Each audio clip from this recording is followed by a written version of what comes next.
गांव था।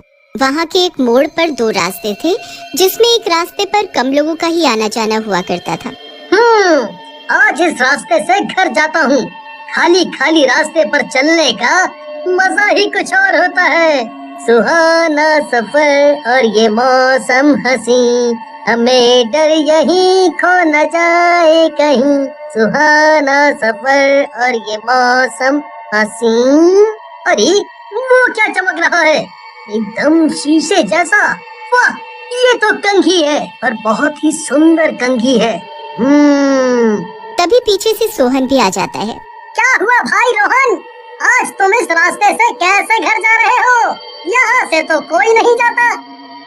कुछ नहीं, सुहाना मौसम था तो मन किया कि खाली वाले रास्ते से ही चलते हैं, और ये थोड़ा लंबा भी है तो मौसम का मजा और आएगा, तभी इस रास्ते पे निकल आया। मैं तो रोज ही इस रास्ते से ही आता हूँ। मेरा घर तो यहीं से पास पड़ता है। तुम्हें पहली बार देखा तो पूछ लिया। अच्छा, वाह, तुम रोज ही आते हो, फिर तो मेरी आज किस्मत अच्छी थी। देखो मुझे कितनी सुंदर कंघी मिली है, इसकी चमक कितनी है। पहले तो मुझे लगा शीशा है या ऐसा ही कुछ है, लेकिन ये तो कंघी निकली। बहुत ज्यादा ही चमक है इसमें। कहाँ से मिली तुम्हें? मैं तो यहाँ से रोज आता जाता हूँ, मुझे तो कभी नहीं मिली। बहुत ही सुंदर लग रही है। मेरा तो दिल आ गया है, मन कर रहा है इससे अपने बालों को कंघी कर लूं। तुम्हारी किस्मत ही खराब थी, तो उसके लिए क्या किया जा सकता है। ये कंघी मुझे मिली है तो मैं ही इसका इस्तेमाल करूँगा, और कोई नहीं कर सकता। चलो ठीक है, तुम ही रखो तुम्हारी किस्मत वाली कंघी। मेरा तो घर आ गया, संभाल के रखना इस कंघी को। पता चले कि सारे बाल उड़ गए या कोई चुरा ले गया। तुम तो जल गए कि मुझे ये मिल गया। बाल उड़े चाहे कुछ भी हो, ये कंघी तो मेरे पास ही रहेगी। चलो चलता हूँ, क्या पता कभी तुम्हारी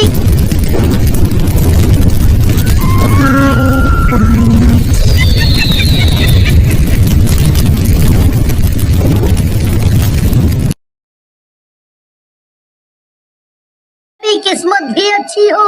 रोहन घर पहुंचकर वो कंघी अपनी बीवी, माँ और अपनी बहन को दिखाता है। माँ, यहाँ आओ ना। माँ, कहाँ हो आप दोनों? देखो ये कितनी सुंदर कंघी है। तुम लोग अपने बाल आज से इसी से संवारना। और बहन, तू कहाँ है? तू भी सुन, इधर आ। देखो मुझे कितनी प्यारी कंघी मिली है। तुम लोग इस कंघी से अपने बाल संवारना। बहुत ही सुंदर है ये। लगता है किसी राजा महाराजा के हाथों में पड़ी थी और अब किस राजा के पास आ गई है। इतना क्या शोर मचा रखा है तुमने? चिल्ला तो ऐसे रहे हो जैसे कुबेर का खजाना मिल गया हो।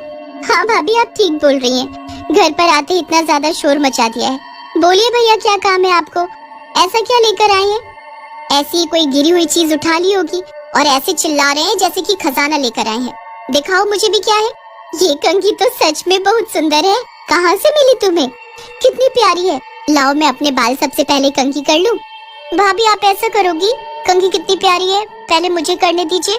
ठीक है, तुम सबसे छोटी हो तो तुम ही सबसे पहले इसका इस्तेमाल करो। उन तीनों ने एक एक करके अपने बाल उस भूतिया कंघी से संवार लिए और सोने चले गए।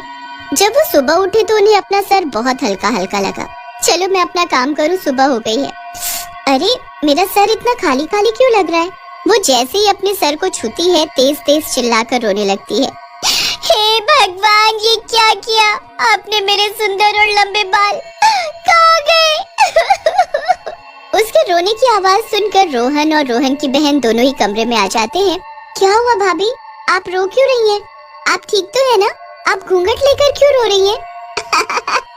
तुम दोनों के साथ भी ऐसा हो गया? मुझे तो लगा सिर्फ मैं ही हूँ। आप हंस क्यों रही हैं? ऐसा क्या हुआ है जो हम तीनों को हुआ है? पहले रो रही थी, अब हंस पड़ी।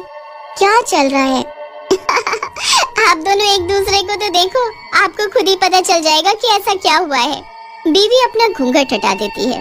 उसको देखकर वो दोनों हंसने लगते हैं। ये क्या हाल बना लिया तुमने अपना? तुम टकली क्यों हो गई हो? वही नहीं, हम दोनों भी टकले हो गए हैं। वो सामने आईने में तो देखिए। हे प्रभु, ये क्या हुआ मेरे साथ? हमारे सर पर से बाल कहाँ चले गए? मुझे तो लगता है वो कंघी कुछ गड़बड़ है। उससे हम तीनों ने कल रात में बाल झाड़े थे, सुबह हम तीनों के ही बाल गायब हो गए। तभी कंघी में से भूतिया आवाज आती है और उसमें से एक टकला भूत निकलकर उनके सामने आ जाता है। मैं एक कंघी ही नहीं, मैं तो एक आत्मा हूँ। तुम भूत बोल सकते हो मुझे। भूत बनकर मैंने इस कंघी पर कब्जा कर लिया है और जो भी इस कंघी का इस्तेमाल करेगा उसके साथ ऐसा ही होगा। इसीलिए अब तुम लोग पूरे गांव को एक एक करके इस कंघी से बाल झाड़ने को कहोगे। तुम कैसे भूत हो जो लोगों के बाल काट रहे हो? लोग कंघी से बाल को ठीक करते हैं, ना कि बाल खत्म करते हैं। अब तो मेरा कोई बॉयफ्रेंड भी नहीं बनेगा। भूतिया कंघी से तुम ऐसा क्यों कर रहे हो? तुम में किसका भूत है जिसको हमारे बाल लेकर खुशी मिल रही है? मेरी कहानी थोड़ा दुखदाई है। मेरे सिर पर एक भी बाल नहीं थे। मतलब मैं एक टकला आदमी था। एक दिन एक आदमी मुझे मिला। उसने मुझसे कहा कि अगर मैं ये कंघी खरीद लूं और रोज इसके कोनों पर तेल लगाकर अपने सिर पर फिरा दूं तो मेरे बाल आ जाएंगे।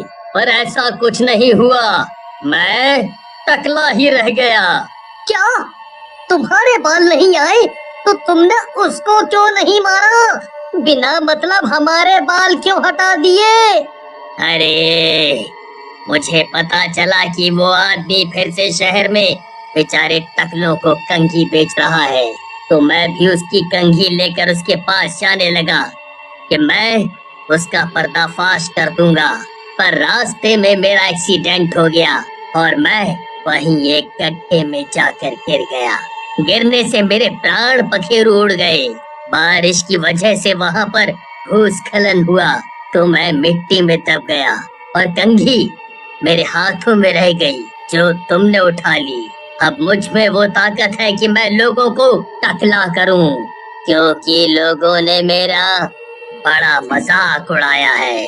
अब मैं लोगों को टकला करके उनका मजाक उड़ा दूंगा। तो खाली मर्दों को टकला करो, हम औरतों को मत टकला करो। हमारी तो किस्मत ही खराब हो जाएगी, हमें तो कोई पूछेगा भी नहीं। हाँ हाँ, इनको टकला छोड़ दो, पर हम दोनों के बाल वापस कर दो कुछ भी करके। हम ऐसे कैसे जिएंगे? और वो गायब होकर बगल के घर में चला जाता है। ये कंघी तो सबको टकला करके ही मानेगी। लगता है पड़ोस में गई है। पूरे गांव में टकले टकले ही दिखेंगे लोग। अब हमें इस कंघी का कुछ न कुछ करना पड़ेगा। क्या करना है भाभी, आप ही सोचो। कि भैया तो बेवकूफ हैं। लालच के चक्कर में हम सबको टकला कर डाला और पता नहीं अब कौन कौन होगा। अगर एक बार वो कंघी हाथ में आ गई तो उसे तोड़ देती हूँ और तोड़कर जला देंगे। ना रहेगा बांस, ना बजेगी बांसुरी। ये तो अच्छा आइडिया है भाभी, पर वो हमारे हाथ वापस नहीं आएगी। अब वो बाल वालों के पास ही जाएगी सिर्फ, और हमारे पास तो बाल भी नहीं है। बहुत सोचने पर रोहन की बीवी को एक सुझाव आता है। सुनो, मेरे पास एक तरकीब है जिससे वो भूत अपनी भूतिया कंघी लेकर मजबूर हो जाएगा मेरे पास आने को, और जब वो मेरे हाथ लगेगी तो मैं उसके टुकड़े टुकड़े कर दूंगी और तुम बस तैयार रहना उसे आग लगाने के लिए। इधर एक और घर इस मनहूसियत का शिकार बन जाता है। तुम्हें तो फिर भी आदत है मुंडन करवाने की। तुम्हारे खानदान में तो कोई न कोई हर साल टपक ही जाता है और एक तरफ से सारे मर्द टकले हो जाते हैं। पर मेरा सोचो, मैं पार्लर जाकर बाल सेट करवाने वाली लड़की अब अपना टकला जम्बू लेकर कैसे जाऊंगी बाहर? इसी तरह भूतिया कंघी गांव के ज्यादातर लोगों को टकला कर चुकी होती है। ये रही नकली बालों की विग। अब मैं इसे लगाऊंगी और जाकर सुभाष के घर में घुस जाऊंगी तो उसे लगेगा कि मैं वहीं की औरत हूँ। वो लोग अभी गांव से बाहर गए हुए हैं और चाबी मुझे देकर गए हैं। वो मुझे पक्का टकला करने के लिए सुभाष के घर आएगी। फिर वो दोनों वैसा ही करती हैं। रोहन की बीवी शीशे के सामने बैठी हुई थी, तभी भूतिया कंघी उसके सामने आ जाती है। पकड़ लिया, अब तू गई। लोगों को टकला करने का बड़ा शौक है ना तुझे? अब मैं तुझे तोड़ देती हूँ। जैसे ही वो भूतिया कंघी को तोड़ती है उसमें तड़क करके आवाज आती है, नहीं, ऐसा मत करो।